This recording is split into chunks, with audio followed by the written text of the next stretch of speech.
Good morning, everybody. I hit the right button. Thanks for being here today. Well, it's the start of the new school year, and what better topic to have for a coffee and conversation on this beautiful morning than Safe Routes to School? Our guest presenter today is Bridget Moriarty, who is the Safe Routes to School coordinator for Connecticut DOT. Bridget has been all over the state helping to make sure our kids are safe when walking and biking and rolling to school.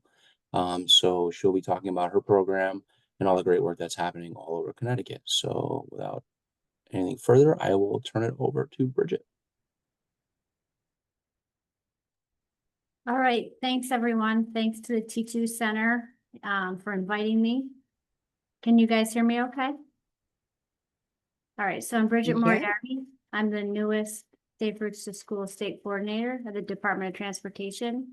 And just to let you know, today I'm also joined by members of the Active Transportation Unit, my supervisor, Anna Bergeron, as well as Paul Ashworth from the he's the Bike Ped State Coordinator. And I also have some of my great team members, Haley Fournier, and I think Colin Horan might be here too. So and there might be others, but I can't see everyone's screen. So, but they'll be joining in, answering any questions. So with no further ado, I will share my screen and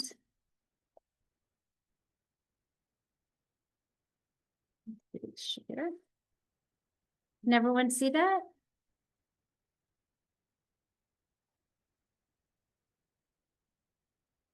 Can you see my screen? Yep. Yes. All right, so let me just pull this down. All right. So,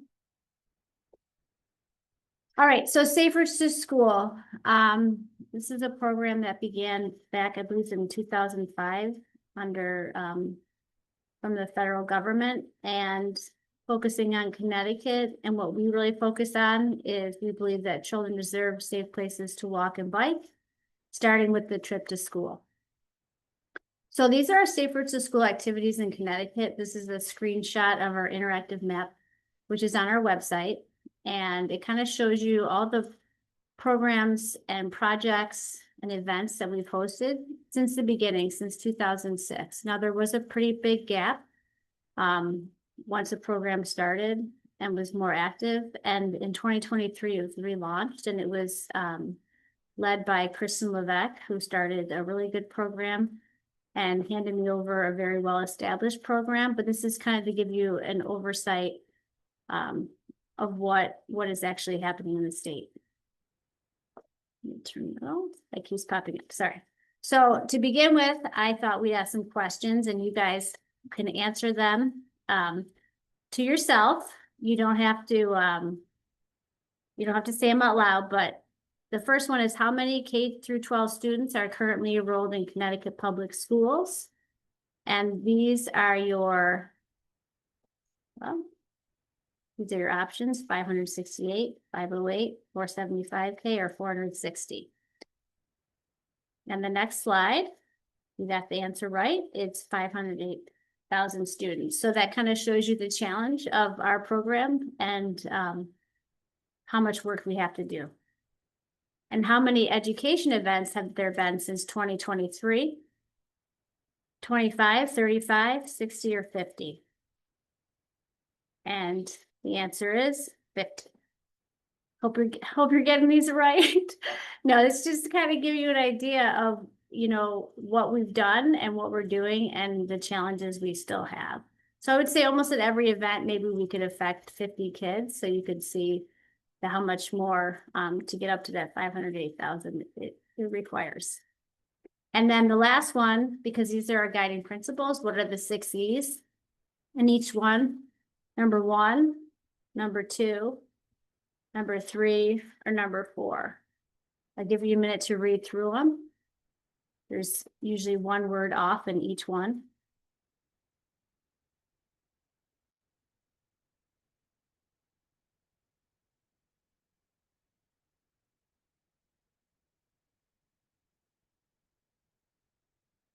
So the answer was 3: engineering, evaluation, education, equity, enforcement, and encouragement.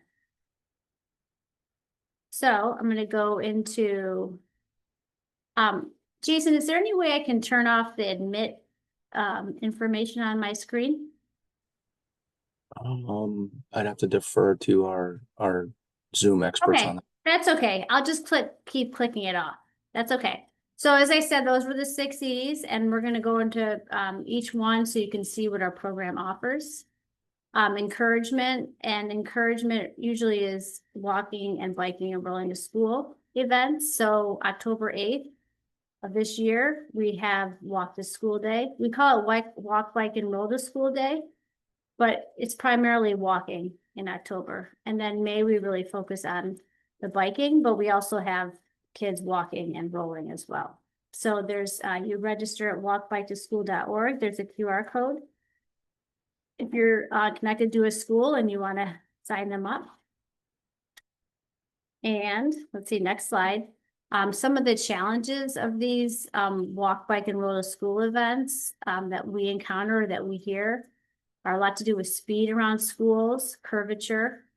Sometimes it's the distance to school, especially in rural communities, lack of infrastructure, or intersections that are complicated. So the solutions often could be a walk at school event or a bike at school event. Also our education, which I'll get into, our school walk audits, which I will also delve into, as well as working with crossing guards, increasing parental participation, and then our walking school bus and bike bus. So the other thing for encouragement are incentives. So this year, if you register for Walk, Bike, and Roll to School Day on the national website, then you can qualify for our incentive package, which are stickers, walk safety bookmarks, and classroom materials like word finds and crosswords. We also have incentives in general, and I took a picture of them, that we hand out at events. The bike lights and the water bottles and bike bells we give out more selectively because they're pricier items, but those have been all of them have been received very well, and the kids like to get them.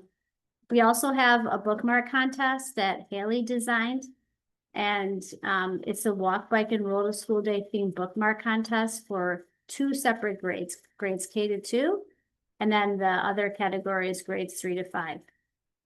This is also on our website.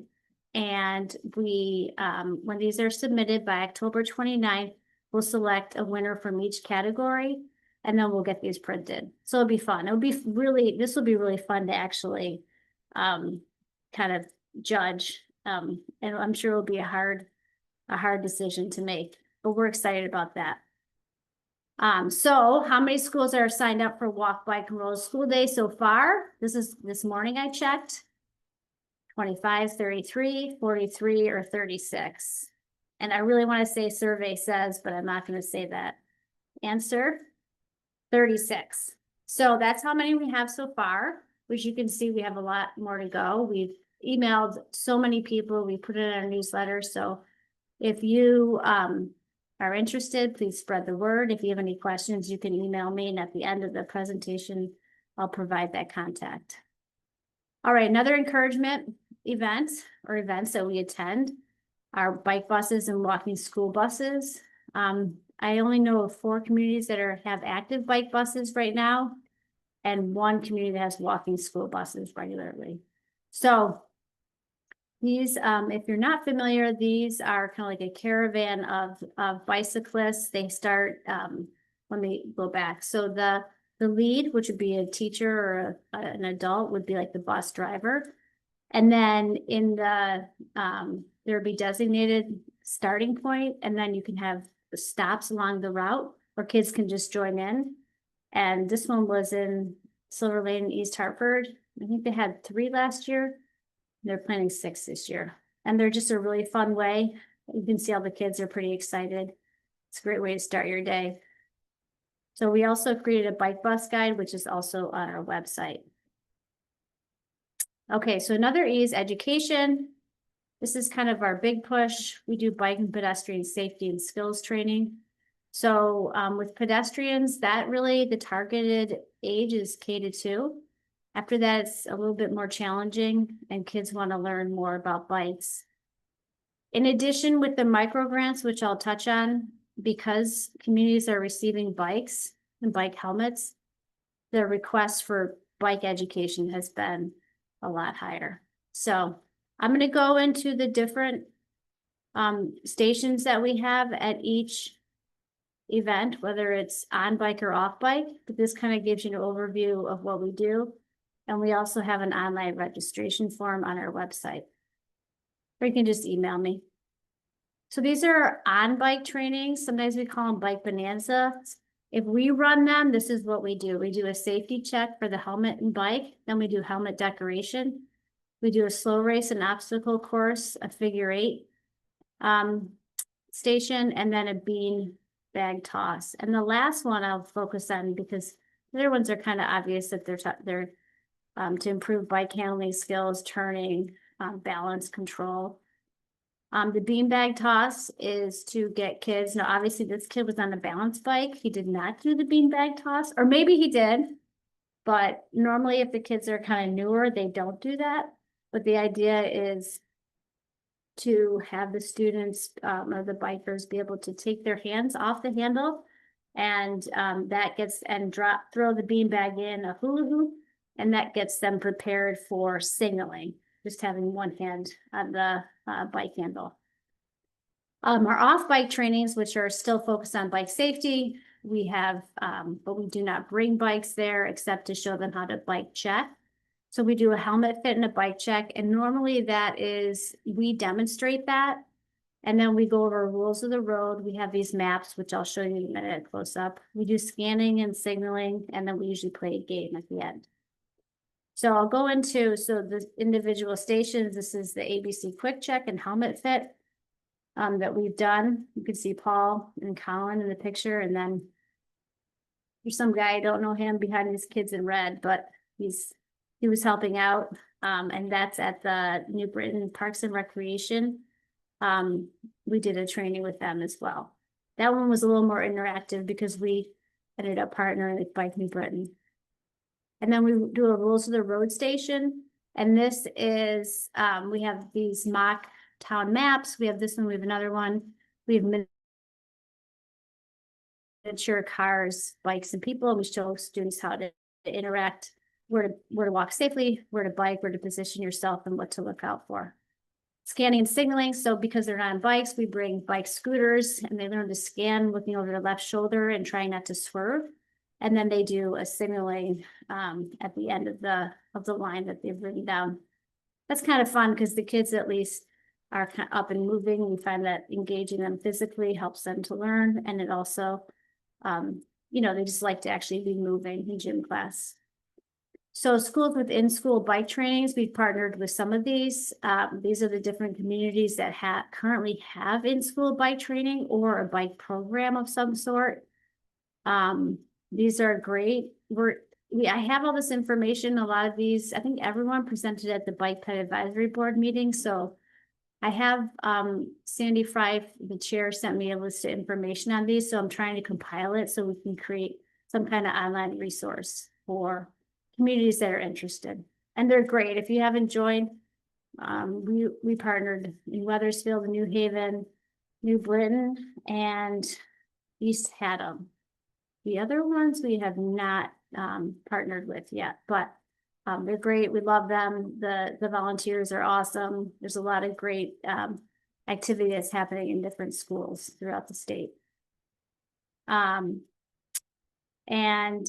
you know what? Let me just go back. I didn't put this in, but I wanted to mention that we are awarding 4 school districts in Connecticut, which is kind of part of encouragement, I guess, and education, the Vision Zero School Program Distinction.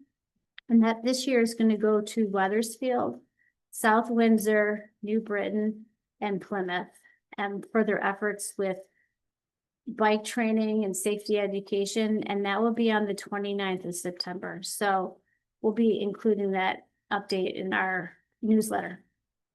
All right, moving on to equity. So the equity component really is, we really do try to reach out to every community in Connecticut. We've also put some special emphasis on communities that where students in more densely urban areas are already walking and biking.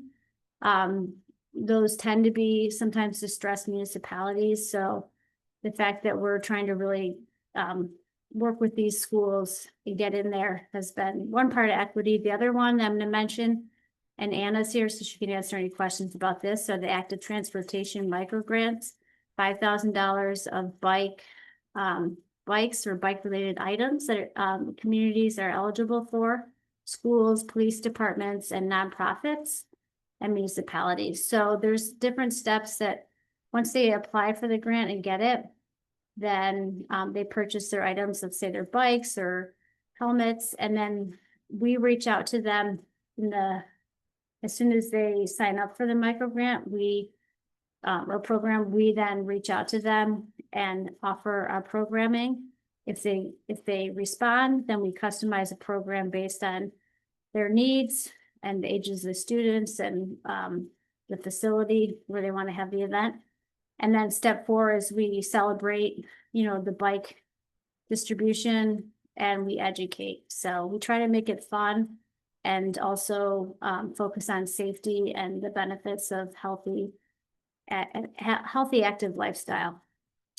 So another question I have for you, how many micro grants have been awarded to date? And this would be till the end of July of this year. So 201, 245, 290, or 182. And the answer is, you can see to the left, 245. So that's a lot of grants we've been able to give. You can see over $1 million have been given in awards. And here in both these pictures, one on the right is in Bridgeport. The one on the left was just this past weekend in Harwinton. They both got bikes. I don't know if the bikes in these pictures are on the bottom are from the micro grant, but definitely the ones on the top are the right. And those are through the YMCA, and they're offering this programming. We did help them with it, but they're offering this program consistently, and they're keeping the bikes on site for that. This kind of gives you another overview of how the micro grants have been distributed. Thanks to Chris in the active transportation unit, he put all this information together. So you can kind of see the breakdown based on the COGS. And then the last 3 E's, engineering, evaluation, and enforcement. And those would be our school walk audits. We have done 8 so far, 6 are published, 2 are in the process, and actually 2 are scheduled for next week. But we have 10 with our consultant firm, who I also need to acknowledge, which is IMAG. They've been great. So they've done a bunch with us too, but we definitely have capacity for more. So if you're interested, this is a way to assess arrival and dismissal operations. And we look up to three walking routes from neighborhoods to the school. And then we make recommendations. I have some more details here. Whoops. So, and another thing to emphasize is a multidisciplinary assessment. So we usually invite the town, the engineering, planning, local bike and pedestrian advocates. We also like to have local law enforcement attend because they can give us information about crashes and, data and information that they have from their local enforcement. That's really important. And then you can see what we're looking for. Basically, it comes down to safety. How safe is it for these kids to walk and bike to school or to even arrive in a car and a bus? And then we make recommendations. We put them all in a report, and then we publish it online in our, there's an online portal with a story map for each school. So these have been really effective in helping schools. It also, oh wait, one more thing. So, and within that, we also do travel surveys that we send out to the parents and students to get some more information about barriers to walking, how many students are walking, what would encourage you to walk, just to get some qualitative data that we can use to find out what's going on at the school. So how is that related more to engineering? So these are the Safe Routes to School infrastructure projects that have that are either were originally funded through Safe Routes to School because there used to be infrastructure funding. There isn't anymore. So the state we have other mechanisms. We have the Community Connectivity Grant Program, and we have had 30 projects around schools that we deem as safe routes to school projects. There were some from the carbon reduction you can see, and then the transportation alternative program. There's been 44. So what we're finding, and this is just something I'll note, is that the walk audit is a way for us to have an assessment and do some, like a little bit of public outreach before any of these projects, if they do get funding, before these projects are actually in the preliminary design phase through to construction, because some of the municipalities that have gotten some of these funding sources are now having an issue with residents pushing back on the sidewalks. They don't want them. So we're helping in some communities retroactively, but it's a best practice to do a walk audit or like a road safety audit. But the walk audits, I have to say, are way easier to get because we don't need a lot of lead time. We've done them enough. And we have a set of questions that we need answered beforehand. So it's a good, it's obviously free of cost. So these are what I consider successful components of the program to date. Partnerships, it's partnerships within DOT units, that's partnerships with bike and pedestrian advocates, it's partnerships with other groups like Watch From ECT and the Bike Ped Advisory Board. Really, it has all come down to, for the success to be relationship building and partnerships with other educators, as well as partnerships with communities and schools. Our programs are kid and community focused. We really try to make it fun for the kids because we want them to look at biking and walking as something fun and not something that parents are just telling them to do. And then we customize our programming based on age, skill. Do they have bikes? Don't they? What's the facility? Are we outside or inside? And then vision. I put vision or commit. Sometimes I think it's commitment, but the vision of the DOT leadership, and then the vision and commitment of our units that work together, and the commitment of teachers and parents and students and other advocates to further the purpose of trying to make it safer for everyone to walk and bike, especially kids. And then these are some benefits I extracted from another presentation. And I think the main one that I liked were the healthier students, because I think when you see kids walking and biking to school, they're outside, it's like fresh air, they get to school, they just feel better. So then, if you feel better, you can learn better, but you're also just a happier person. But there's all sorts of other benefits that are also noted here. And whoops. So the Safe Routes Partnership last year did a kind of a report card for Connecticut for their walking, biking, and active kids community making strides. I think they were also, it was with the CDC, and we got 123 out of 200 because of previous efforts, especially Kristen and the whole active transportation unit and other units within DOT. They were able to increase their score. I don't know what it was before, but I know it went up a lot. And if you want to read those reports, they have one on each state. You can scan that QR code or just go to Making Strides 2024. Or I think if you look on the Safe Routes Partnership website, you can also get access to that report. And it can show you what we've done really well, and it breaks it down by category and where we need improvement. Okay, so here's a survey, because I have to end with something that's kind of fun. So if you submit the survey and indicate in the survey they want to enter the raffle, you can get a bag of goodies, which will include like a bike light, pens, pencils, a bike bell. You can keep it for yourself. Better if you give it to a kid, but you can scan the QR code, or there's the link. And I think Lisa's putting links in the chat as well. The raffle, we'll draw it by the end of today or early tomorrow, and then I'll contact you. But the survey really is also for us to get some feedback on what you think we're doing well, where we could improve, what you'd like to see. And also, I actually asked if anyone had idea for high school students, because that's kind of one of our challenges. So Any feedback, this is a partnership. Any feedback we get is great. And, okay, two more things. My best moment. This was the things I thought of when I was trying to think of like why this program is, why I enjoy it, why, and part of it is my team, but also this quote from this 8-year-old.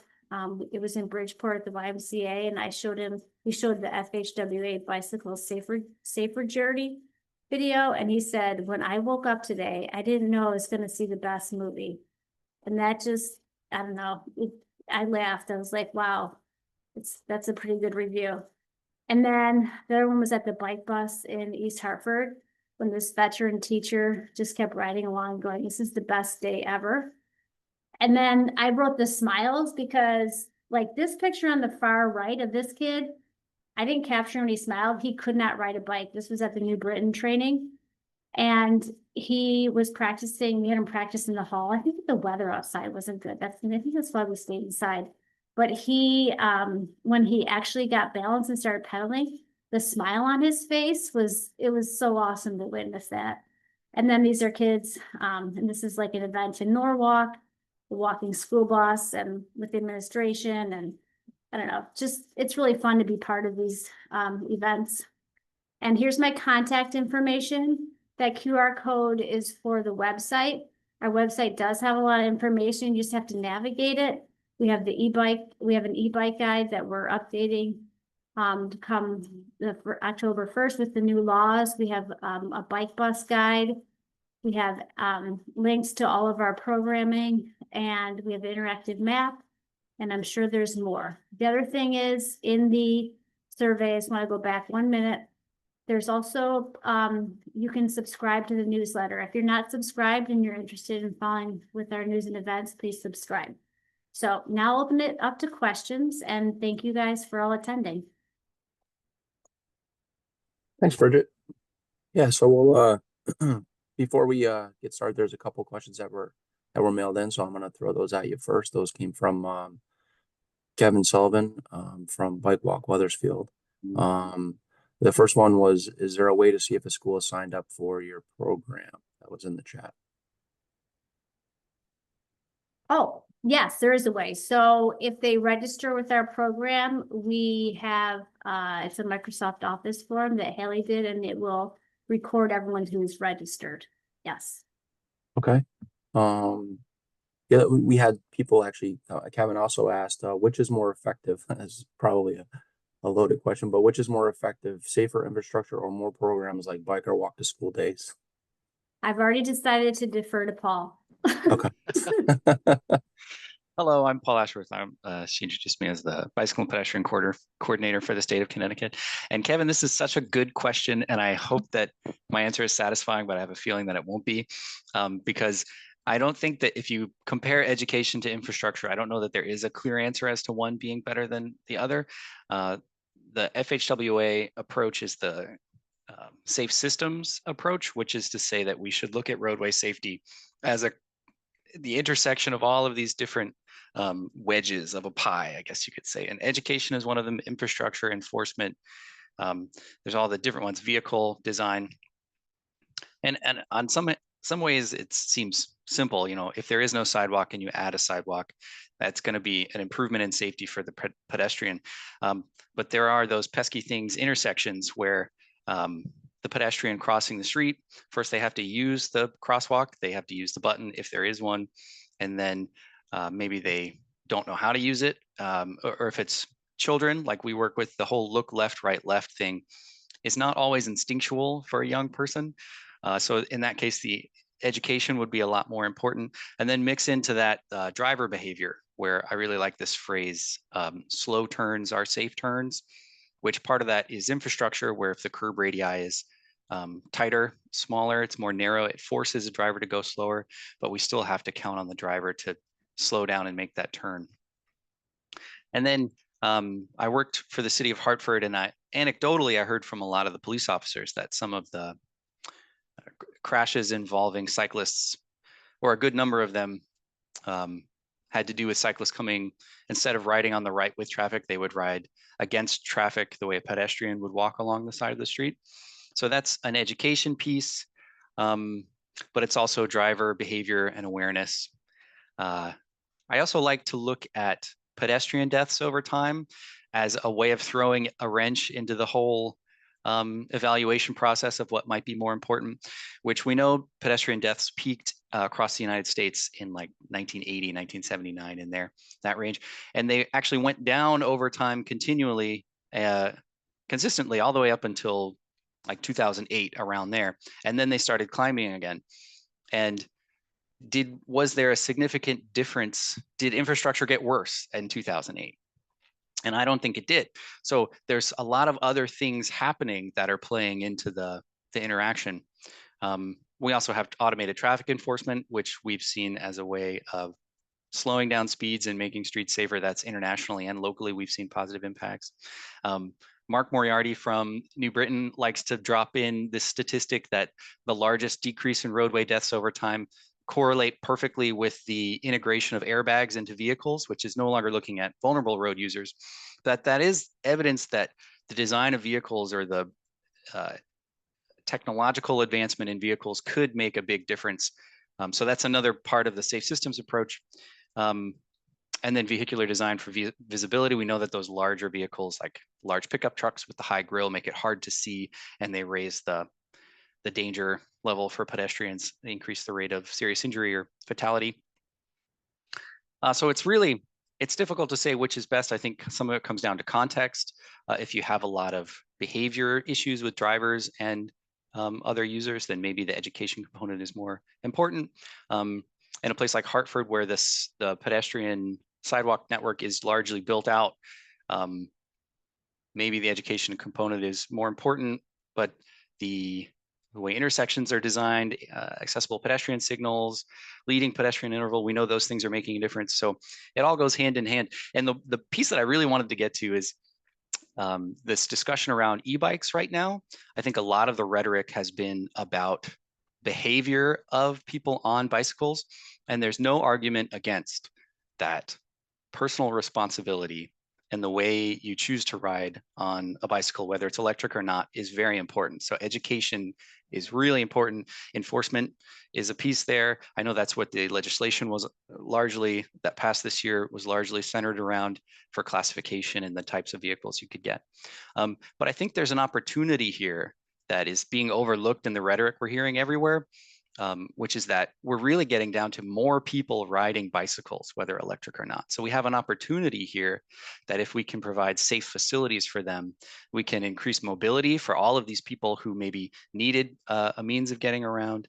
We can reduce vehicle miles traveled and greenhouse gas emissions, increase the number of active transportation users, and reduce congestion for those who continue to drive. So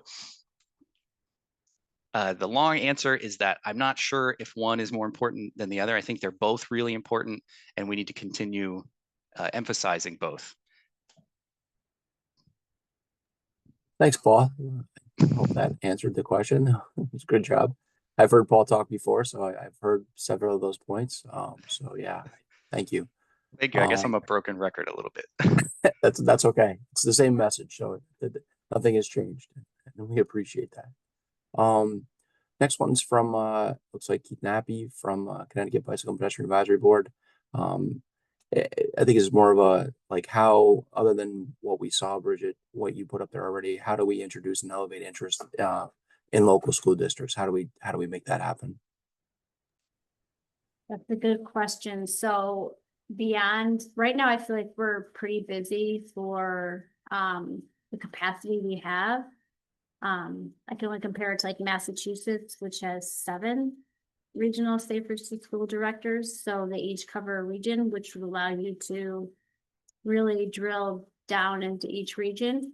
But right now we have, to elevate it, it would be, I mean, the only way to really elevate it is if we work through like the Department of Education or something where we could get this, the education into schools. That would probably be the highest level. The next highest level is, I feel like a lot of it's just word of mouth, and the micro grants really help. That I would say would be like the biggest push. So maybe to keep encouraging districts to apply for micro grants, because then once they have the bikes, they're interested more in the education. So that would be one.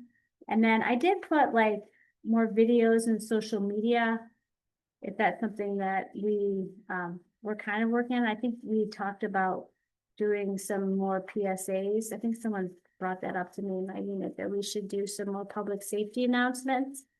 And yeah, and the other thing is just get more students or schools to register for Walk Bike Roll the School Day, because that kind of gives them that's like an opening into further programming.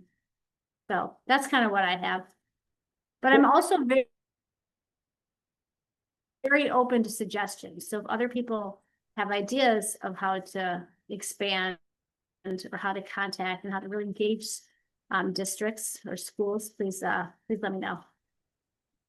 Awesome. I see, looks like Donna had put up a question. Can you share the link to the FHW video you talked about? Oh yeah, I will. I just have to find it. Actually, I will share it. It's the bike safer journey. It's really not that exciting, but I mean, it's good information, but it wasn't like action packed, but but I will put that in. I just have to find it. So I mean, if you don't find it today, we can definitely send it out to our attendees okay, as maybe well. I'll do So, that, because if not, I'll end up going down a rabbit hole looking for it. not a problem. So I actually have a couple questions too that I was hoping you could get to. Is we really love to see more walk audits and road safety assessments happening all over CT, all over Connecticut. They're happening quite a bit, and just the question is whether or not you are available to help with the RSAs and walk audits that you aren't already involved with, because I know you've done quite a few. But if there are other towns out there that would love to have you participate in those walk audits and RSAs, is that something you'd be available for? Oh, definitely. Yeah. I'm sure other people too from our team. That would help us, because we would bring in a slightly well, I guess since it's multidisciplinary, I'm sure your road safety and walk audits are. But yeah, they're super informative. It's also, I find, kind of back to the other question, how to elevate it, is I find showing up at places to be the most effective way to get people interested. So sometimes you show up at an event or show up at something like that, and you make a connection, and that helps further the program. So yes, we are available. Kind of along the same lines of, we've had quite a few questions about just discussions and questions about issues with drop-offs and pickup times at schools as they're getting more congested. It actually was part of one of the focuses of our last RSA class on Litchfield. But are you also available to help schools and communities as they struggle with a lot of these issues with drop-off and pickup times at schools? Yeah, so we spoke a little earlier. Jason thankfully kind of peppered me with these questions beforehand, so I had a moment to think about them. Yeah, so normally we package that all together with a walk audit, but we do the arrival or dismissal, and then we do the observation and walking routes. But we could do like a mini walk audit. I know, I think Massachusetts does that, where schools can select just that option for assessment. So we're flexible. That's something that we could definitely do. And that's kind of, wouldn't take very long. And like I said before, for our walk audits, we already have a system in place that if a school is interested, then we can get it rolling pretty quickly. So, which is great. We finally, I walked in at the right moment, because a lot of these processes and systems were already in place. So yes, we could do that.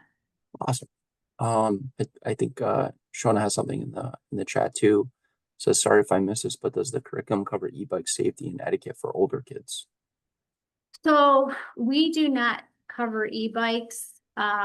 We do have an e-bike guide, and I have some links to e-bike through Cycle Savvy, I think, like an e-bike navigation, how speeds affect the sight distance and the sight distance of the user towards, and it's kind of like sight line issues, and also blocked vision due to speeds and all the other challenges of riding e-bike. But specifically, we do not.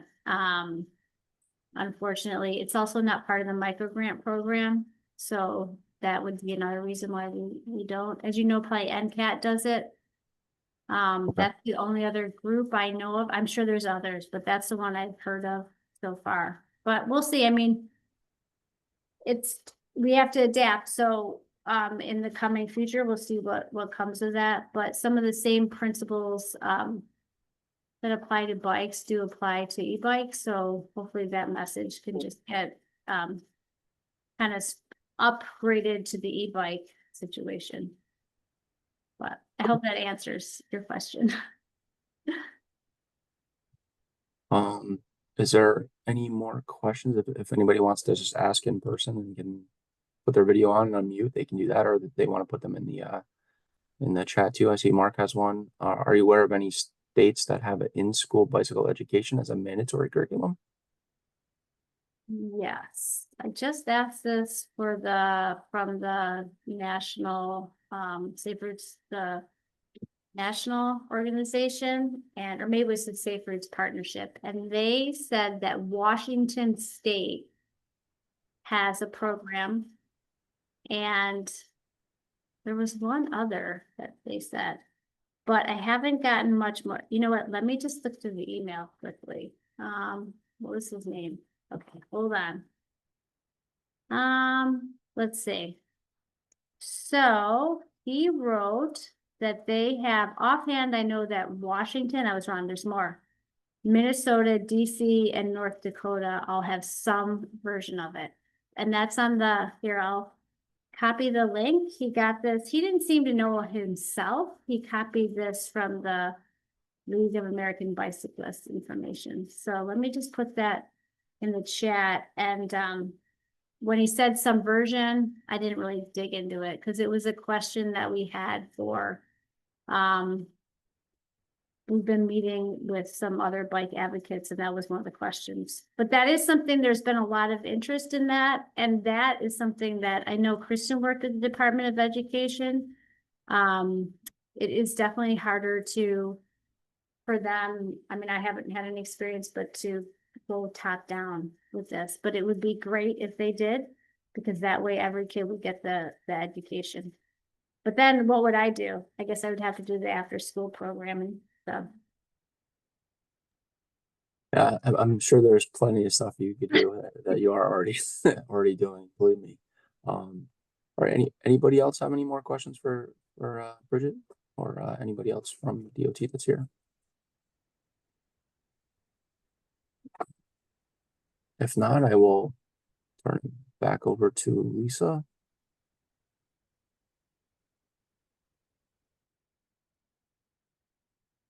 I think she has a QR code for us, so everybody can do that. I'd like to thank Bridget and everybody else who came here today. It's a great topic again, because we're this close to school starting, and it's good to get out there and understand what's available to help keep kids safe going to school, and see all the great work that Bridget's doing and her team. So yeah.